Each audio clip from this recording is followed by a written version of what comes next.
Boa noite a todos. Meu nome é Nayara, eu sou discente da professora Cássia, da disciplina de Planejamento de Experimentos da Universidade Federal do Triângulo Mineiro.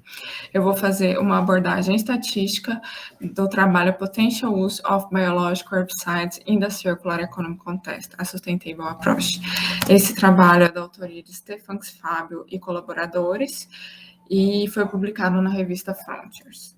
Aqui nós temos um resumo introdutório do que será abordado, juntamente com os interesses dos autores, que é a redução dos herbicidas sintéticos e a redução nos custos de produção de bioherbicidas.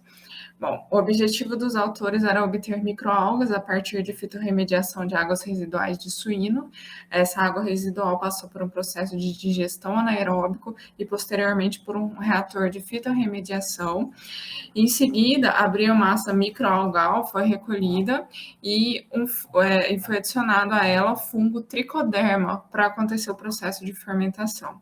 Aqui foi obtido os bioherbicidas, os bioextratos, que foram depois testados em testes de pós e pré-emergência. Nos testes de pós-emergência foram feitos o estudo do potencial bioherbicida contra ervas daninhas e nos testes de pré-emergência foi feito testes de germinação em sementes de pepino. Eu vou abordar os materiais e métodos juntamente com os resultados, que eu acho que assim a apresentação fica um pouco mais dinâmica. Bom, primeiro os autores vão falar sobre a biomassa e fungos de microalgas, em seguida do processo de fermentação e, posteriormente, da quantificação da atividade enzimática. É basicamente aqui que está o tratamento estatístico do trabalho.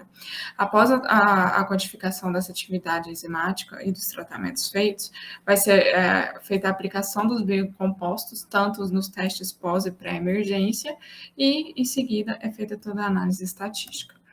Bom, primeiramente, os resultados obtidos sobre a produção de enzima e interação substrato.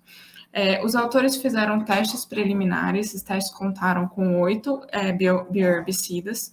Esses bioherbicidas foram preparados de formas e concentrações diferentes de microalgas. Alguns eram puros, outros liofilizados. Alguns passaram por ultrassom, outros não. Né? E aí eles tiveram a atividade enzimática e a produção de biomassa de cada um dos bioherbicidas que eles produziram. E observaram que os bioherbicidas F4 e L4 foram os que apresentaram melhor resposta enzimática e maior produção de biomassa. Por isso eles pegaram esses dois para fazer os testes pós-emergência, que foram os testes com ervas daninhas. Eles analisaram essas 4 espécies de ervas daninhas e observaram que para a espécie C. bonariensis, eles tiveram uma resposta muito boa. Aqui, com o biocomposto F4, após 7 dias, 70% das folhas foram danificadas e após 15 dias, 100% delas.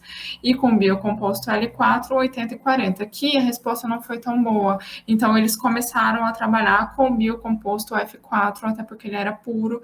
Então, isso diminui muito o custo de produção da liofilização. Bom, aqui começa bem a análise estatística. Bom, de posse do composto F4, eles começaram a analisar as condições de temperatura, agitação e pH que influenciavam na resposta das atividades enzimáticas de amilase, celulase, lipase, peroxidase e lacase, e também na produção de biomassa. Esse teste foi feito um planejamento composto central rotacional, 2 elevado à terceira. Aqui nós temos 8 experimentos fatorial 2 à terceira, temos 6 pontos axiais e 3 réplicas no ponto central. O alfa para esse teste foi de menos 1,68 até mais 1,68. A temperatura aqui variando de 20 a 50, sendo 20 no ponto menos 1,68 e 50 no mais 1,68. Nos pontos intermediários, menos 1, nós temos temperatura de 26,1. No ponto 0, temperatura de 35 e no ponto mais 1, temperatura de 44. Para agitação, a mesma coisa, variando de 0 a 200 RPM e para o pH variando de 3 a 14. Aqui as respostas para as enzimas e para a biomassa. Bom, A partir disso, os autores concluíram que, por meio da análise de variância, foi constatado que apenas a celulase teve seu modelo validado com 95% de confiança. Para confirmar essa afirmação dos autores, eu refiz os testes calculando o valor de R quadrado de cada uma das enzimas e da biomassa, e realmente foram R quadrados muito baixos, inclusive para a celulase, que foi o teste validado, foi o R quadrado mais alto, mais de 0,86, não é um R quadrado assim tão bom. Talvez eles devessem trabalhar com um nível de significância de intervalo de confiança aqui menor. Mas essa é uma opinião. Aqui eu fiz o tratamento estatístico completo para a celulase para poder comparar os valores de R quadrado, de F calculado e o valor da expressão para a celulase que o trabalho traz. Então, o valor de R quadrado para o tratamento completo é de 0,867, que é bem próximo do valor que eles obtiveram. O valor de F é de 5,7, que é exatamente o valor que eles obtiveram. E para a celulase, a equação é essa aqui. Bom, os coeficientes estão aqui estão as interações x1, x2, x3, que referem a temperatura, agitação e pH. E a gente pode observar que aqui na equação eles eliminaram x3 ao quadrado, x1, x2 e x1, x3. E realmente essas deveriam ser eliminados, porque os valores de P para eles são muito altos, muito maior do que 0,05. A gente pode ver que a melhor resposta aqui é o valor de P para a variável x2, que é a variável agitação, ou seja, a agitação é quem tem maior influência nesse processo. Seguido aqui da temperatura x1 e depois do pH x3, certo? Bom, como eles eliminaram esse ponto, eu fiz um outro tratamento estatístico agora reduzido para poder reavaliar e obtive esses valores. O valor de R ao quadrado diminuiu um pouco, apesar de que eles não citaram isso, eles disseram que R ao quadrado era esse o R do modelo completo. O F também aumentou, isso não foi comentado no artigo, foi só comentado que o F calculado foi 5,1, e os coeficientes praticamente não tiveram diferença no tratamento estatístico reduzido para o completo. A diferença foi da terceira à quarta casa decimal. Então, isso não influenciou aqui na equação. Tá? Eu acredito que os autores não tenham feito esse tratamento estatístico reduzido. Acredito que eles tenham feito só o tratamento completo e eliminado aqui esses 3 pontos que tinham valor de P muito altos.